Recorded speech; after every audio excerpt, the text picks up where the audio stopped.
tuned in, good evening, and a very warm welcome to everyone who is joining us tonight. Welcome to Learning to Lead, where we will be exploring how you can help supercharge your child's leadership skills to support them in securing their dream career. Tonight, we'll be joined by Alex Boulderstone, who runs a tech startup called Kaiku, and is very keen on helping students learn how they can launch their own businesses, as well as our panel, who will be answering all of your questions a little later. Firstly, I'd just like to start by saying a massive thank you to the entire student experience team, but in particular to Rianne, Georgina, Amy and Chloe, who are working smoothly behind the scenes to make sure that everything goes well tonight. I'm pleased to say that tonight's event is part of our Success Beyond School series, where we bring free regular webinars throughout the year directly to parents. And I'm absolutely blown away by how many of you are joining us tonight. So for anyone who doesn't know who I am, my name's Georgia McKenzie, and I'm one of the Student Experience Associates here at Invest In. On tonight's event, I'll be joined by our panel of leading experts who will help provide you with some key takeaways on how you can support your child's leadership skills in order to help them secure the career of their dreams. We'll also be providing you with the opportunity to ask all of your burning questions to our panel in our Q&A session a little later on. So let's head straight into it. So for anyone who doesn't know who we are at Invest In, I'm just going to tell you a little bit more about ourselves. So we were founded in 2012 with a focus on bridging the gap between the school and the workplace. And since then, we have been able to expand our career offerings, and we now provide immersive career experiences for students aged 12 to 18 in 28 different careers, from medicine right the way through to filmmaking, so there really is something for everyone.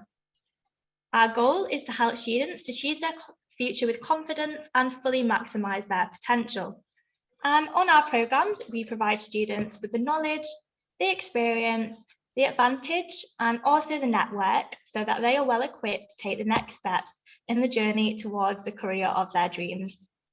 As you can see on the screen here, we've worked with over 50,000 students from over 100 different countries and 4,000 different schools. And it's so important to us that as many students as possible are able to start thinking about their dream careers right now. I'm also very proud to say that we have an amazing Trustpilot score of 4.9 out of 5 from over 1,000 reviews. And I do find it really incredible to think about the number of students that we've been able to help so far with their careers. So one super important element of any of our programs is interactivity. And we wanted to give you guys just a little flavour of that this evening. Now, this will be an absolutely vital part of ensuring that you're able to participate in tonight's event. And here you can submit your questions for our live Q&A panel with the professionals joining us tonight. So we're going to be using a platform called Slido. So please do go to sli.do, that's sli.do on the web, and type in the code L2L. And you can also scan the QR code on the screen there if that's easier for you. So whilst you're all heading over to Slido, just tell you a little bit more about it. Slido is actually one of the tools that we use in our programs to ensure that students are fully engaged with the content. And through this platform, we can run polls, ask questions, and students can submit their feedback. And you'll be able to submit all your questions throughout the night through Slido for our Q&A session starting now. So if you already have some questions, do go ahead and submit those. As you can see, we've already launched the first poll of our evening. So just a reminder, if you haven't already, please do go to Slido if you can and enter the code L2L to participate. That's capital L, number 2, capital L. So I can see so many answers already coming through about where you're all joining us from tonight. We've got a lot of people from London. I can see England as well. So that's a wider area. We've got Berkshire, Nottinghamshire, Greece. Wow, very good. Brilliant. Mexico on there, India. Thanks so much. Very international. I love that. And thank you all so much for participating in that. So before I hand over to Alex, sorry, the light's gone out then. Before I hand over to Alex, I just wanted to talk to you a little bit about why we're all here tonight. So we all want to help support our children in developing the key leadership skills necessary to achieve the career of their dreams, whether that's in law, politics, filmmaking, or anything else. But in order to do this, it is really essential to talk a little bit about the current climate. So currently, more than 80% of employers in a variety of different careers look for leadership skills on a candidate's CV and believe that such skills are instrumental in selecting successful employees. And research suggests that this percentage may also be growing, which may be down to the impact of COVID-19 in the workplace, as I'm sure you've all experienced firsthand. So Forbes magazine recently described COVID-19 as becoming the accelerator for one of the greatest workplace transformations of our lifetime. And crises such as this require fast, focused, and flexible leaders now more than ever. As our children will one day become the leaders of tomorrow, it is absolutely vital that we help them supercharge their leadership skills now to help them cope with any challenges that they might face in their future career journeys. And following on from this, it is often assumed by many that leadership is determined by natural ability. But in fact, most research suggests that it's actually a learned behaviour and strengthened with practice. So, giving your child the opportunity to practice leadership can help to increase their confidence and their ability to overcome hurdles, which is really essential when considering all of the above. Now, Alex will be exploring how you can help develop your child's leadership skills in more depth very soon. But just before that, I'm going to show you just a little short video to give you a taster of what students were able to get up to on our programmes last year to help them stand out in this climate.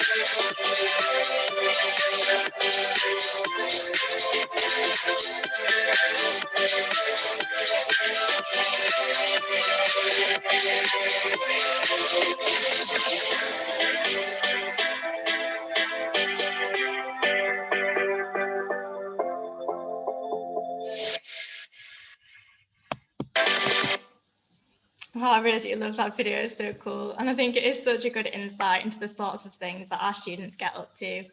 And we also do have many career-specific videos on our websites if you do want to go and watch more. So before I hand over to Alex, I'd also like to introduce you to the professionals that we have joining us tonight. So first up, we have Alex. Alex is a graduate of Warwick Business School and HEC Paris. He set up one of the largest student teams and conferences in the UK, Warwick Congress, before working with a range of startups across Europe. He now runs a tech startup called Kaiku, supporting venture funds, and is very keen on helping students learn about how they can launch their own businesses. Amy Leach leads communications for the Global Partnership for Sustainable Development Data at the United Nations Foundation. She has built and grown communication functions and has previously worked at Crown Agents and the World Health Organization. Outside of work, Amy is very passionate about improving social mobility, working with both the Education Partnership Africa and also the London International Development Network. Next up, we have Sydney, who graduated from the University of Sheffield after studying English literature and philosophy. Since then, she's worked for a top Japanese investment bank before gradually beginning to immerse herself in the startup world. Sydney is now a full-time entrepreneur pursuing her own venture called Loop Not Luck, and she is also very passionate about improving social mobility. And last but not least, we have Amira. Amira is a future trainee solicitor at Allen & Overy and is currently working in the legal technology sector before beginning the LPC. She graduated from UCL in 2020 and has worked extensively with prospective lawyers at all academic stages. So a huge thank you to each of you, and we are incredibly excited to be able to draw upon your expertise this evening. I'm now super excited to hand over to our keynote speaker, Alex, for the evening, who will be talking to you all about how you can help develop your child's leadership skills in order to support them reaching their dream career. So Alex, how are you doing this evening? Doing great. Thanks very much for the intro. Great to be here. Brilliant. I'll hand it over to you then. Fantastic. Well, hello everyone. It's a pleasure to join you, and thank you very much for making some time this evening for joining us here today. My name's Alex. As Georgia mentioned, I'm the co-founder of a startup called Kaiku. We work with over 300 venture capital funds worldwide to improve the quality of their deal sourcing and the startups that they look to invest into. I'm a graduate of Warwick Business School and HEC Paris in France, and launched one of the largest student teams and conferences in the UK about 6 years ago now, and also managed the portfolio of an accelerator in Birmingham. But as you'll see, and probably wondering, why am I here to talk to you tonight? It's always a good start, but it's about leadership. It's really looking a little bit about what you can do to develop your child's ability to be a leader. And again, that might be in a huge range of industries. I'm coming a little bit more from an entrepreneurship perspective, but have worked a little bit more in the central banking sector and a lot of different B2C, B2B startups before what I do now. And I think I've been contributing to a lot of investments programs for about 2.5 years now. I, funnily enough, in my sixth form, went to the Welcome event, and little did I know I'd be speaking, that was back in 2012, would I be speaking at this in 2021. But it would be great to get a few responses from you all at the moment in terms of what you think makes someone a good leader, because this is really going to be focusing on what I speak about for the next 20 minutes, and just having a little look about what you think can help develop your child's ability to be a leader in a modern and competitive workplace. Can we see any of those responses up? Or fantastic. There's quite a number of you on the call today, so I imagine there hopefully will be a few. Being confident, confidence, yes, absolutely. I will come on to a little bit about how I started. I was pushed into doing engineering, and then ended up doing law, and then ended up in business school for 4 years. And quite frankly, probably wasn't confident myself enough in actually deciding what route I wanted to go down. And that's a big part of why I'm doing a lot of investments programs, and the broad range of the career opportunities allowed for that. But that's a big thing. Communication, teamwork, absolutely. Wow, okay, good. It's good to see so much impetus coming through from this. Entrepreneurial ability, absolutely. And we'll touch on a few stats later about why, as I'm sure you're well aware, how competitive it is nowadays, and why to get in as early as possible, and to really understand how you can develop your child's abilities much earlier and get them involved. And I'm talking to the right industry executives is so important. I think I'm going to lose the plot of how many good answers are coming up here at the moment, but that's great. No, there is really a good amount of input coming there, so I really appreciate that. So my experience. So I've started running businesses when I was young. There's a young enterprise scheme in the UK that quite a few schools have. I don't know how it's developed nowadays, but that was my first real sort of impetus of getting into the entrepreneurial world. I used to run a photography company, nothing that I do nowadays over a decade later, but was pushed into an avenue that was really do something quite academic, do something quite traditional. And for me, that was STEM when I was quite young. So that's how a lot of my A levels focused on, and they were pretty computer science focused, maths. I don't do much tech related nowadays. I run Kaiku from the business development side, but that I felt quite quick on that it was going to be law. Law I felt would give me a more academic background going into the entrepreneurial world in the future. But my God, how wrong was I? How wrong was I? Ended up changing course and ended up studying international business for French. Language is a huge thing for me, and probably something I underestimated, and spent a good time living in France and equally in Spain, speak both languages.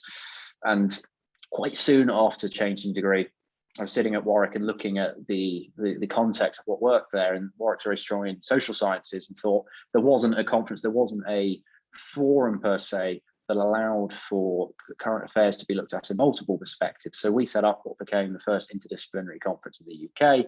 We grew that to a team of 70 and a conference of about 500 people in our first year, and got quite a lot of government and quite a lot of media attention through what we're doing, which was called Warwick Congress. It still goes on today. I don't play a role in what they do anymore, but it was really my first opportunity to have a very hands-on experience running a large team.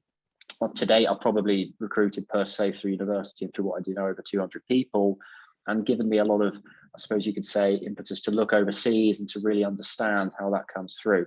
And a big part of that was my time in France. I was quite unsure about moving to France, especially after a change in degree. I spent 5 years at university. It's pretty typical, obviously, in the UK to do a 3-year course. In Europe, in Spain, France, Switzerland, Germany per se, you will do later. You'll do 5, 6 years, a bit more of a traditional subject, stay at home a little bit longer. And we're obviously quite rushed over here in terms of what we do. And I've always felt that hasn't given us as a group a lot of times as students, a long time to develop ourselves professionally. We're not like Germany, where they have working student roles, and a lot of German speaking countries that extend to Austria and Switzerland. It's not a normal thing that we do over here as well. And I started to see that quite soon. I was working through the conference with a lot of major banks, a lot of major law firms. And that's why they came to us as well, to look at quite earlier on at careers events that we were doing and just the access to talent. And I came back, I wanted to do a little bit more sort of traditional work for a little bit, just to see if that was the right thing. Again, I was very wrong. I spent some time at the Bank of England, I was working blockchain, B2C startups, quite all over the place.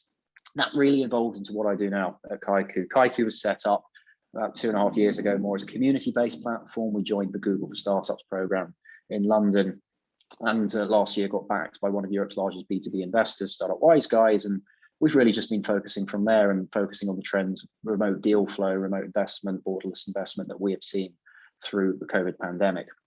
But all of that I'm doing today was thanks to what I did before. It was all down to the practical experience and everything that was built on that as well, and working with societies, enterprise, a lot of practical experiences that I could build as a lot younger.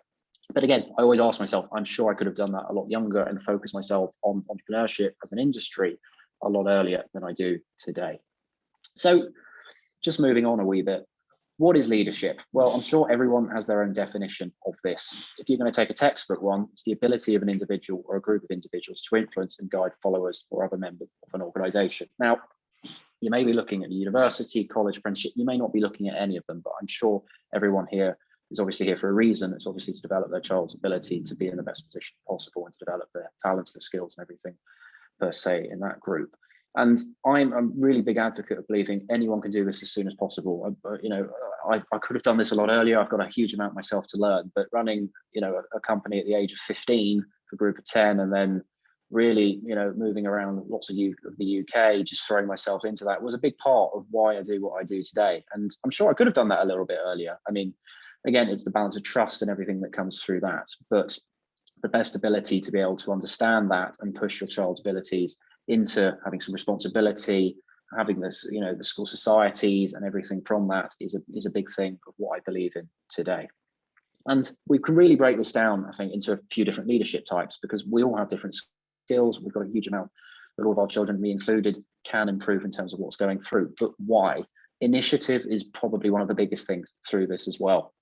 Now, I was studying in a business school that was in England at Warwick. 77% were non-English students, and that was a huge thing in terms of cultural appreciation, working with students from 60, 70 different countries from Warwick Business School, a huge thing, group projects that really helped me to develop. And again, we're seeing more of this sixth form in colleges nowadays and having those group abilities to develop those skills, but having the initiative to lead a group, having the initiative to do the projects and what a lot of investment programs offer is a huge thing that really needs to be built on. And again, being flexible comes hand in hand with it, being able to take a huge range of different opinions and being open to different cultural appreciations and ways of thinking. And it can be hard.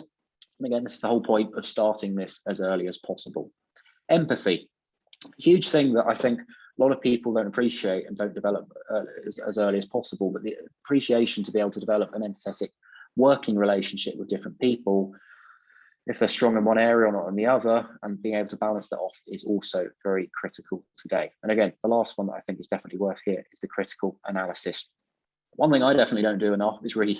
I definitely don't read enough into critical ability to be able to move on, understanding, well, I mean, a huge part of my job is understanding multiple different industries, but being able to look as much as possible into that, I have to be a generalist at the end of the day. But being able to use a range of exercises, be numerical, have critical analysis and build on from that, things like the extended project qualification, which your child may have an option to do between the ages of 16 and 18 is a huge thing I think is really vital to build on as well, but a huge amount of activities through investing come on as well like this. But again, what does this come to? Why is leadership important for my child? Well, I think we will all appreciate that in the current job market, COVID or no COVID, it's becoming more difficult to differentiate. And honestly, again, a lot of my work before this was working with leading graduate recruiters from law firms, banks, a lot of leading consultancies. And they were working with us because they wanted to find diverse talent. They wanted to find people that had traveled. They wanted to find people that had, run small societies and per se the likes have had a little bit of responsibility and may have recruited a few people as well. And this is what we're finding more and more, that today, in terms of first class degrees, it's now whopping 30% of all degrees and 80% being awarded a first or a 2-1.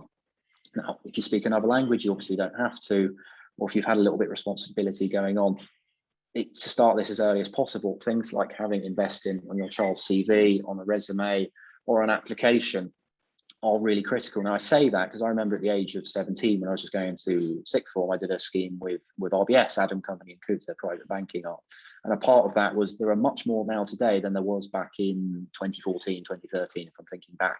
And again, graduate the internship schemes that we're seeing, the vacation schemes, the spring weeks for banks, if that is the way your child decides to go down, are getting earlier and earlier, and they're well aware that to get as early as possible is what they need to do to get the best talent, to get overseas talent as well. That's a big part of it in understanding the UK infrastructure in terms of how this works.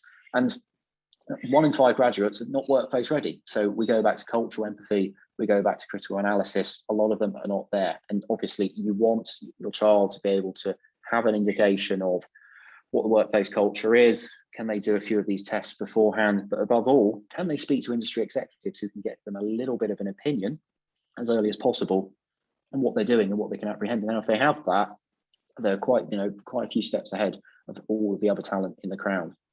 And I would say this again to emphasize, soft skills are more important than ever. And I say this as I nearly ended up in banking. There was a lot of pressure on me when I was early on to focus on the Russell Group and focus on a lot of top tier. And unfortunately, I've had a grounding. But for me, it was very critical to do more myself and to actually find what that route was for me as much as possible, which is why you want them to understand the breadth of experience and the breadth of industries that come out of this as well, because it will pay in their benefit in the longer term. So I'm sure the next slide, pretty self-explanatory. Where is the best place to get a head start, college, uni, or pre that at school? They can really be built from the ground up. I'm honestly staggered by the number of sessions that I've done with investing before, and talking to a lot of people just moving into applications and everything like that, who don't emphasize as much as possible the clubs they're working on, the other people that they're working with, and what they've come up with. Now, that could be cadets, that could be a sports club. I used to play a lot of squash when I was younger. That was a big thing of what I was doing when I was younger. But again, from that, I was building up a lot of coaching, qualifications, and quite soon you get unfit and you have to move to something else. And that was what I do now. But again, team working is a huge thing that comes out of sports nowadays, the trust and the leadership. And more often than not, children may not think that from this that there are skills inherently that come from it, but absolutely. And that is the main thing that comes from here as well. But tutoring as well, your child may be teaching some younger people. There's perseverance, problem solving. They are thinking on the spot at the end of the day. And it's really worth thinking, what are they doing outside? Because that can translate through. And I'm sure it will change. For me, it went from squash to entrepreneurship. And would I expect that? No, not that much. But again, the core skills that I've built up today have come from a lot of that as well. So how to build on this? Volunteering, part-time work, the opportunities are pretty endless in that sector. And again, as we are seeing, and I'm biased because I see this a lot in startup world, and it may not be the route your child wants to go down, but startups are hiring earlier and earlier as possible. And again, entry level in university, part-time work, to be able to get that exposure across a business is really, really key. Again, it might not be the right way. It might be in a completely different sector. It could be sports coaching, as I used to do, but it's well worth considering and well worth thinking of. In-person, online career experience, it's all relevant at the end of the day. Now, if it is online or in person, I'm sure everyone's comfortable with a different medium of delivery at the end of the day, but it is all relevant, and everything comes through this. Extracurricular, we've touched on that a little bit. Research projects, absolutely. If your child has an interest in a specific space and is becoming an industry sort of specialist, and that's what they want to become, it could be financial technology, it could be insurance technology, it could be creative technologies. There's a huge way that I would encourage always things going through here as well. Now, if I look back, for me, that was the extended project qualification that I did at school. It was more legally focused because that was what I was focusing on at the time. But if I knew as early as possible, I could actually have a long essay, a long research project, a lot of interviews with what I am doing now, that would have played me in much better stead than what I wrote it on. Approaching contacts. Now, I appreciate this really depends on everyone's background at the end of the day. But again, this is why organizations like Investing exist, to be able to talk to the best industry executives that come through. And I can say this for the sort of content that I deliver with Investing on the entrepreneurial tracks, but they really do work with some of the best entrepreneurs in London, some of the best scale ups, and get some of the best contacts through. And that goes for legal, finance, medicine and everything else, the first-hand contact to be able to know how to place an application, to be able to place the right answers, to be able to ask the right questions in an interview to the other side. More often than not, I find a lot of people don't actually do that, and that's what a lot of people look out for. You want to be able to know what your child is asking those right things as well. But again, could be tutoring. It's always good to focus on a good way, but there's a huge amount of opportunities that are out there that I think a lot of people don't actually consider at the end of the day. So the earlier your child builds their leadership skills, the sooner they'll be learned to tackle applications correctly. As I mentioned, more and more of these schemes that we are seeing nowadays in industry come between the ages of 15, 16. And so there's never really a time that is too early at the end of the days. They want to know that you understand the basics of an industry, the basics of what's coming through, because this is how they apply it. They get their applications in as early as possible. Now, it is competitive out there, and it's likely, obviously, the first one won't be the one that they get, that they end up if they graduate or whatever route they go through. But again, it allows the networking, and that is how most of, obviously, this works out at the end of the day. And again, we can see that through a lot of the investment programs nowadays. Hiring cycles, my God, recruiting hundreds of people through my universities before. In terms of hiring cycles, a lot of students love to wait to the last minute. Little do they understand that the hiring cycles start very early on, and a lot of these are done on a first come, first serve basis. But again, I can't emphasize enough, if they're in a program before, or at least if they've read a little bit before they start their particular program or course, they'll be able to understand that, and they are getting ahead of the competition. That's a big thing of obviously just understanding on paper, and then being able to manage extracurricular studies. Again, I find a lot of tutors, and it's fine, I can understand why a lot of tutors, a lot of teachers, professors at universities will want their course coming through, but in all entirely honesty, at the end of the day, most of the hiring qualifications that will come through, yes, you've got to have a basic qualification in one way if you want to move through, but more and more will be hired early. Now, I'm not going to be an advocate in here and say your child should leave. Maybe there's questions if I should have left university a little bit earlier. I did fortunately finish. I think my parents would have been a little bit annoyed with me if I hadn't after 5 years, but got through. But again, they find their interest earlier. It is easier to manage those extracurricular studies in parallel, but the earlier they know and the earlier they are able to manage that, the earlier they are developing key skills which are going to help them when they leave in the track that they are going through. So this is important because obviously they can get ahead in their studies. If they know how to manage that earlier, the better. I mean, I think I'm a good example in this case because obviously I changed course, and if I'd done that a little bit earlier, it may be different in terms of what I'm doing now. Standing out to graduate recruiters, we talked about that. Startup hiring, again, I am biased in this sense, but I am seeing more and more examples of early stage startups that are doing very, very well. Move in this sense. Again, it's a very isolated case study, but I'm sure a number on this call are well aware of Revolut. One of their earliest employees, an individual called Alan Chang, who's on one of their VPs nowadays. I think he was employed at number 4 or 5. He was out of Imperial in 2015. He's still there today. And again, I don't think there is a better way to learn on the job per se. You know, call it a startup MBA, may you. To actually work earlier on. And again, it's a huge thing we see in the industry at the moment, that having a little bit of equity earlier on and moving through and actually having that on-site experience, if you do well, it could work out very, very well indeed, especially from a learning perspective. But again, developing the new ways of critical thinking, the earlier that they're able to expose themselves to an opportunity, the earlier they can build these key skills through programs such as Invest In, is how they'll be able to get into the best sector that they enjoy above all, and how they can develop everything in that sense. Applying to jobs. Again, I'm sure we all have different opinions. My parents have very different opinions about what I'm doing, but again, it's a big way in terms of how we move through all of this. Have a serious think. Is your child applying to the right industry? Again, if you're able to give them a little bit of exposure early on, that may be through a few industry programs. Now, then there's not a bad thing, and there shouldn't be a stigma at all in terms of having a look at a few different industries, or something outside of their comfort zone, or something outside of the areas in which you may work in, for example. It's definitely important to do that, because the sooner they do that, the sooner they'll prioritize their applications, and the sooner they'll actually want to make some applications to what they're doing, and they're not just feeling as everyone else at university is applying to a certain sector. And that's definitely a huge thing that I felt when I started, that is definitely not the right thing to be doing. But again, working in groups, as many of these they can do as possible, it is all relevant. And again, graduate recruitment insight events. There are so many insight days out there nowadays with particular firms, again, from professional services to law to banking to medicine to everything. That is the main way to be able to build up a little bit of exposure through there as well. So top takeaways to wrap up there. Make sure your children are talking to the right people and getting the right advice from industry. It is absolutely fine if they have to do a few different programs and talk to a few different industries. Maybe like 2 or 3. That is absolutely fine. If it's going a little bit more of that, it might be a bit of a problem. But again, they should be exposing themselves to as much of this as possible as early on, because the earlier they make that decision, the better it will be in the longer run. Any experience is relevant experience, and I always advocate for that as well. The more experience your child earns, the more skills they can learn, and it's all cross-relevant at the end of the day. Be it if they want to move from law to banking, or per se to banking to fintech, it's all relevant at the end of the day. And this, as I've mentioned a few times, can all be done through the likes of investors programs, but of course, go more than that as well.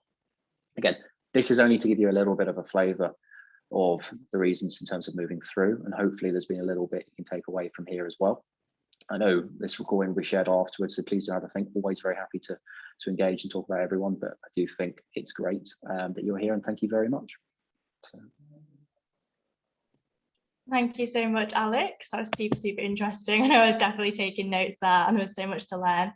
And as that last slide mentioned, if you have any questions for Alex, be sure to stick around for the Q&A session in just a moment. Sorry, I do not know what's going on with these lights today. That's so funny. I mentioned earlier this evening how practically every career requires leadership. And this is where investing can come in. So our programs can offer once-in-a-lifetime opportunities for your child to begin developing their professional skills and prepare them for their futures. So we just want to take this chance to let you know a little bit more about our programs. So our summer experiences give students a 360-degree, fully immersive experience of working as a professional in London. Under the guidance of industry-leading professionals, students will benefit from authentic career simulations, interactive activities, inspiring site visits, personalised career guidance, and also networking opportunities. So there really is a lot on offer here. Our summer experiences allow students to be fully immersed in their future career and really stand in the shoes of that professional. And as Alex mentioned in his fantastic presentation, many employers are looking for motivated and well-rounded students who show great initiative and leadership. And our summer experiences certainly do provide students with these skills. And it's not just traditional careers. We do offer our summer experiences in 26 different career areas, ranging from journalism to art to international development. So whatever your child is interested in, they can certainly find the right path for them with investing. I'm excited to confirm that we'll be running our summer experiences throughout July and August 2022. And on the screen here, you can take a look at our upcoming dates for the summer. There are experiences available to enjoy both in person in London and also live online from the comfort of your home. I'll give you just a little moment to note these down, but don't worry, you can also find all of this information on our website, which is www.investing.org. And rest assured, a recording of tonight will also be sent out to all registrants tomorrow, just in case you do miss anything. Now, it is really important to note that there is some urgency to this. For a limited time only, we are offering a 15% exclusive discount across our full range of summer experiences. Now, we've received really great demand for our 2022 programme so far, and we do only expect this to increase further. So just so you are aware, our Lead 15 discount has limited places available and is only valid until the 8th of December. So we know we would recommend advising as soon as registering as soon as possible to ensure that you do not miss out on this offer. And myself and the rest of my colleagues on the student experience team will, of course, be more than happy to answer any questions that you might have about this or about our summer experiences in general. And we'll be sharing our contact details at the end of the evening, just in case you do want to get in touch. And now, the moment that we've all been waiting for, our Q&A session. So before we head into it, I just want to thank you all so much for submitting your questions throughout the evening. And if you think of anything else, you can continue to do so on Slido using that code L2L. So if all of our panelists could please unmute themselves and turn on their cameras, we can get started. As mentioned earlier, we welcome Alex, Amy, Amira, and Sydney to the panel this evening. Nice, you could pop your cameras on, guys. Thank you. So firstly, it'd be really great if each of you could tell us a little bit more about yourself, starting with what you do and your experience so far. So if you want to kick this off, Sydney. Yeah, sure. I'm trying to turn on my camera, but it says you can't start your video because the host has stopped it. Um, I will carry on talking and hopefully I'll come on the screen at some point soon. So lovely to meet you all. Okay, great. Start my video. Cool. There we go. Can you guys see me? Yeah, I can see you now. Thank you. So lovely to meet you all. My name is Sydney Samuels. I'm the founder and managing director of Loop Not Luck. And Loop Not Luck is a diverse recruitment platform connecting entry-level candidates with opportunities at startups and SMEs. So what you were saying, Alex, really resonates with me about it being a real good opportunity to get your foot in the door at kind of fast-growing startups to learn all about the business. So yeah, we have just kicked off our funding round this week, which is exciting times, and I work kind of directly with graduates to help them attain those opportunities. I'm also on the board of the Careers and Enterprise Companies Youth Advisory Group, and they're a government-funded organisation that help to deliver and improve careers education across schools in England. So yeah, got my fingers in lots of different pies and really happy to talk to you guys about the best career options for your children. That's lovely. Thank you, Sydney. Can we move on to you now, Amira? Hello, my name's Amira. I currently work in the legal technology industry. It's at this startup which produces sort of AI-powered technology to allow lawyers to automate their work. I'm also going to be starting my training contract next year in September. I've just completed the GDL, which is just the law conversion that you do after university if you didn't do a law degree, and I'm going to be starting my LPC in January. Brilliant, thank you. And on to you now, Amy. Hi everyone, it's really fantastic to be here this evening. So I'm Amy Leach. I lead communications for the Global Partnership for Sustainable Development Data, which is quite a mouthful, but we're an initiative hosted at the United Nations Foundation. We work with over 300 governments, civil society and business across the globe on data for good. I've built and grown communication functions in a range of settings. So prior to this, I worked on migration at a think tank. I've also worked in roles at an international development consultancy and the World Health Organization. But when I started university, I had no idea what international development was, or really what a career in communications constituted, let alone that would be the kind of flavour of my career to date. So I'm really passionate about getting people into the sector. I'm passionate about increasing social mobility in the sector. Outside of work, I'm a mentor for the London International Development Network, and I'm also a trustee at a volunteering organisation. I really wish when I was a teenager that I'd had courses and immersive experiences like those that Invest In offer. I think it would have helped me hugely in kind of exposing me to the world of possibility out there. So I'm really looking forward to discussing with you guys this evening, the opportunities out there and how you can support your child. Thanks. Thank you so much. And of course, we also have Alex, who did previously talk about his experience. So we're going to kick off the Q&A. So first question for our panel. Do you guys think that leadership skills can be developed in people who are painfully shy? Or do you think that some people are just not born to lead? So anyone want to kick this off? I'm happy to jump in on that one. I was really shy as a teenager, and I think I struggled a lot with confidence. So my answer to that question is yes, absolutely. And leadership looks, there's lots of different forms of leadership and lots of different personalities that are born to be leaders, and there's not one size fits all. A few tips I'd give, I guess, are actually, we now live in a very virtual world, thanks to the last couple of years. That's obviously been a big challenge in a lot of ways. I think it also offers real possibilities in terms of building your confidence. So one thing I'd really encourage for children that are kind of struggling with confidence and teenagers and so on is really looking to engage in online sessions. Invest In offers some online sessions. I think they can often feel a safer space for beginning to contribute and participate and so on. I think mentorship can be really, really important. So both being a mentee, and there's kind of lots of different opportunities. Alex spoke to a few of those, but also actually mentoring yourself. So often in school and university settings, there's a lot of opportunities to mentor or tutor. And I think that can be really, really helpful in building your own confidence.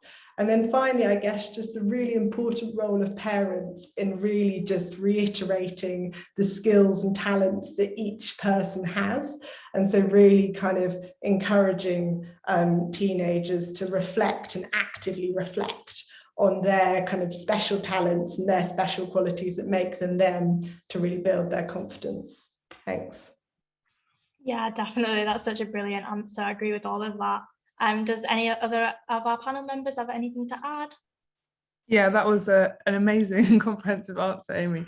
I wouldn't add that much, but just kind of one point about leadership. Kind of, yes, it does kind of come in all different shapes and sizes. But I think that one thing that most leaders have in common is kind of authenticity. So staying true to who you are and not trying to be, if you're not a super confident, outgoing, talkative person, not trying to put on a persona and pretend to be someone you're not, because people see through that very quickly. There's value in you being yourself and learning how to create your own leadership style. And usually leaders don't set out to be leaders. They go out there and they kind of see a problem are the ones to take action. So I would say kind of stay authentic to yourself and take action where you see you can solve a problem. And that's kind of, I think, how leaders are kind of created. Yeah, definitely. That's so important. So we've got our next question through. How should parents help their children to select appropriate subjects and guide them about their career if their child is unsure on what they should do?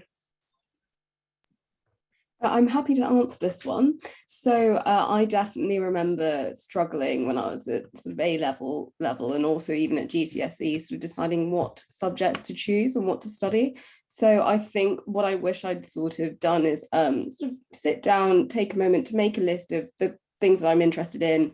What things am I good at? So at the time I was definitely better at studying languages and I was better at, writing essays. And I just wish I'd sort of made that list for myself and saw what I'm good at, and then have a think about what do you enjoy. So do you enjoy writing essays? Do you enjoy doing experiments, for example, in sciences? Or do you enjoy, for example, the logical sort of sequential skills that you need in maths? And just having a good think about that and then deciding what is a good sort of range of subjects for you to do. So at GCSE, I felt like I made the mistake of taking art. I felt like although I really enjoyed art, I was very much a perfectionist, and that really isn't ideal when you have so much work to do and only in a limited number of years. So 2 years is the typical time that you do the GCSE, and then you also have all your other subjects as well. So I felt like I wish I'd been told, maybe do something that that you feel more comfortable doing, more comfortable sort of managing your time with. And I do wish that I took, for example, a language instead. So, an additional language. So I wish I took sort of French instead. But I feel like at A levels, I changed the way in which I looked at my subjects. I decided that I'm better at languages. I'm better at essay-based subjects. So I ended up taking history and Spanish at A level, and that really helped me.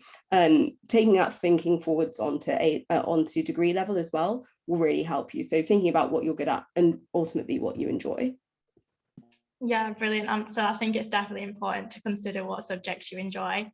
And does anyone have maybe any tips of how they feel their parents could have helped them with these subject choices? Or Yeah, that's exactly what I was going to say. So there's this one piece of advice that my mom gave me when I was going through the kind of turbulent time of trying to pick my degree, and she was like, some people are specialists and some people are generalists. And if you're a specialist, then it makes sense to pick kind of like, and you've got a skill set that's tailored towards kind of more kind of science and maths, it makes sense to pick things that are going to build up your skill set in that area. But like her, I'm a bit more of a generalist. So she's a project manager. So I picked English and philosophy. which a lot of people told me is like, you can read books at home, why are you paying to study English? And I wouldn't change it for the world. It gave me, I really enjoyed studying and doing my degree, which makes a huge difference. And then I went into the world of investment banking. So kind of understand your kind of type. Are you a specialist or a generalist? And make your decisions based on that. And then also, like, it's kind of not the end of the world what you pick, because I think that we're no longer in a world where you kind of do a degree in a particular subject and then stay in that industry for your entire life and your career. Like I literally went from English to financial services, and it's the skills and all of the different things that you build up in your kind of in your life up to that point of when you're kind of applying for those opportunities that you can use to say, you know what, I might not have studied finance and accounting, but I bring something very valuable to the company and to the team that the rest of these kind of grads who've all got kind of copy and paste CVs don't. And diversity is a really big thing that companies of all sizes are looking for. So yeah, do what you're good at, and don't be afraid to kind of explore, or kind of, I would say, go against what other people expect and want you to do. Do what feels right for you and what you feel like you're going to be able to kind of evolve yourself by studying. Just to add to that really quickly, because I think there's a lot of really good stuff in that, it's just make sure they're not going with the crowd. You know, I really liked that languages really early on, and French for me was an add-on. And then Spanish I picked up, GCSE stopped, and then picked it up again after living there. And you know, probably the thing that I started a lot earlier and has been a huge contribution to what I do now, just appreciation across borders and things. I did an international business degree. I remember quite distinctly my careers guidance at school was a 2-minute meeting of, these are your predictions, what do you want to do? Well, I think this. Okay, well, that's great. And walked out. And that was probably not great. And I know there are a huge amount of very hardworking career advisors around there, but make sure they don't go with the crowd and really push them if you can on why they're doing that. If there's not a good enough answer, I'd really ask around that. Yeah, thank you so much. That's great advice. So the next question is, what should be done to emerge as a leader when working in a big team, whilst also still being an effective team player?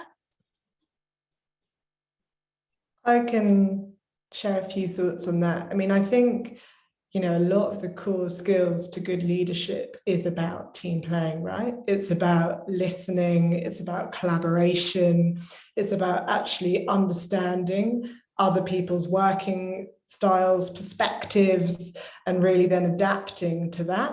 And then also kind of building teams that are diverse, that have that range of perspectives, have that kind of inclusive culture that ultimately leads to something stronger. So I think for kind of school kids and students, you know, being in teams in lots of different settings is building those skills for leadership, because ultimately leadership is about collaboration and encouraging collaboration.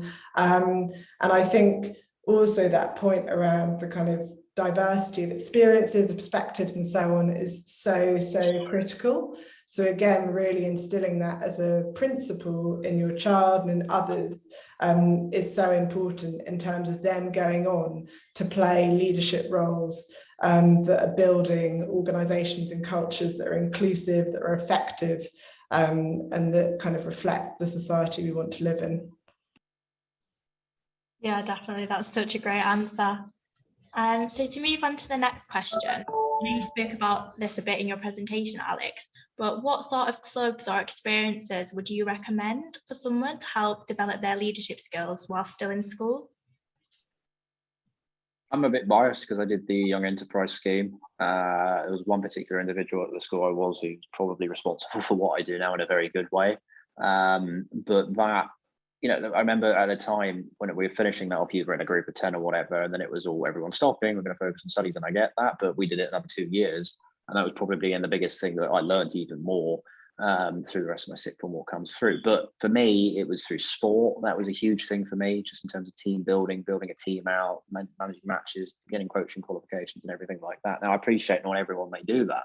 And I do mean it when I say it can come from anywhere. It can come from cadets, it can come from any sports teams, it can come from tutoring. Being in both positions of tutoring and receiving tutoring, there are 2 ways that come through from that. But again, it's something that I see a lot, and a lot of people I think appreciate and can build on that, but they're all relevant skills. Yeah, definitely. Did any of you other people have any clubs that you went to or you would recommend to help build leadership? Yeah, sure. So I think on that, I mean, not just clubs and extracurricular activities, but part-time work teaches you so much, right? When I think of some of the kind of formative experiences of my teenage years, it was through various different part-time jobs that I had alongside my studies. And actually, it was the case that so many things I learned in those roles, I was then able to put on an initial CV. So again, that kind of teamwork, that collaboration and so on. Another really important element of leadership is communication and good communication. So I think it's really worth thinking in terms of extracurricular activities, what really helps that. So for example, I got involved in my kind of like county in debating. That can be really fantastic. It can kind of take you out of your comfort zone. I remember being terrified, but it was really, really great at kind of helping me learn how to articulate myself and share kind of arguments and so on. So debating is one I'd kind of really recommend, but also stuff like I was part of a book club at university that was fantastic because you were encouraged to kind of share and exchange your ideas. And again, that really cultivated that point about kind of articulating your perspective, listening to others, and so on. So I think you can really gain leadership skills in such a range of contexts. And my message is it can be both in clubs, but also in a lot of part-time jobs that you might have as a teenager also. Yeah, definitely. Thanks so much. And if I was just to ask you one main quality of what you think encapsulates leadership the most and is most important in leadership, what would you say? So I'll go to Amira. What would you say the main quality of leadership is for you? I think that the best leaders are the ones who are the most understanding. So understanding of emotions and also understanding of people's abilities. So the best leaders will be able to delegate to different people, delegate the tasks to the people that they think can execute those tasks best, and also identify areas in which their team members can excel and sort of learning opportunities for them. So ultimately, I think in order to be a better team, in order to sort of grow to become a better leader in the future, I just think you need to have that sort of element of empathy and you need to have that understanding of the people around you. And by developing that, you put yourself in a very good sort of position to take on those leadership responsibilities later on, even if you're not ready at the moment. Brilliant, thank you. And what about you, Sydney? What do you think is the most important quality of leadership? I'd say kind of like authenticity. Again, I think that a lot of leaders aren't talkers, they're people who do and kind of show by example, and kind of don't set expectations for people that they're not kind of fulfilling themselves. And I was just thinking about what you were saying, Amira, in terms of kind of being empathetic. Like if you're, I don't know, if you're thinking kind of later on into your career, if you're leading a team, not everyone responds to the same leadership style, and really having that understanding and being able to adapt to different people and building into those communication skills, I think is what creates an effective leader. So yeah, communication and authenticity, I'd say. Great, thanks. And what about you, Alex? I think it was something quite well at the beginning. I'd just say empathy and cultural appreciation. And pushing yourselves and really sort of going with your gut to push yourselves outside your boundaries, really teachable. Great, thank you. And finally, yourself, Amy? I've been nodding vigorously at what everyone else was saying, and particularly Sydney's point about being authentic to yourself. That's so important. But I think I'm cheating. There's two things. So the first, which kind of resonates with everyone else's points, is around the power of listening. And how important that is, listening and learning. And then the second, which is one I've only really thought about a lot over the last couple of years, is the importance of boundaries and setting clear boundaries. And I think ultimately healthy workplaces and good working cultures have a clear sense of boundaries and also respecting the boundaries of those that you work with. So that's probably the other that really stands out for me. Thanks so much. And I know we're approaching the end of the evening now. So just before we take our final question, I did just want to let you know that the feedback form is now live on Slido. So it'd be really wonderful if you could let us know your thoughts on tonight via that. So the final question is, if you could go back and give your 15-year-old self one piece of career advice, what would it be? We'll go back to you, Amira. Sorry, I put you on the spot first twice. No worries at all. Okay, again, I'll be cheating a little bit. I'll give myself two pieces of advice. One of them is to take that French GCSE, learn the languages, don't again, just don't listen to the people around you who are telling you, you know, you have to be an all-rounder. Be authentic to yourself and do the things that you enjoy. I think that's so important, and it's so much more important than proving to other people that, or proving to whoever, that you can do everything. You can be, you know, the best at maths and also the best at art and the best at all these different things. So being true to yourself and doing what you truly enjoy. And I also think just sort of taking a step back and to just sort of enjoy the time that you have, and to just take it a bit slower. I at that stage, I think I put myself under a lot of pressure. And I think that it's really important to realize that, you know, you can develop the skills and the experience and you can build that over time. It doesn't all need to happen instantly. And if you do a little bit every year, or every just sort of every school year, for example, you'll build that kind of portfolio of experience, or of that skill set that you'll need for your career in the future. Yeah, for sure. And what are your thoughts, Sydney? What piece of career advice would you give your 15-year-old self? If I was to kind of go back into the past and talk to my 15-year-old self, I'd tell myself to chill out, and that it works out in the end.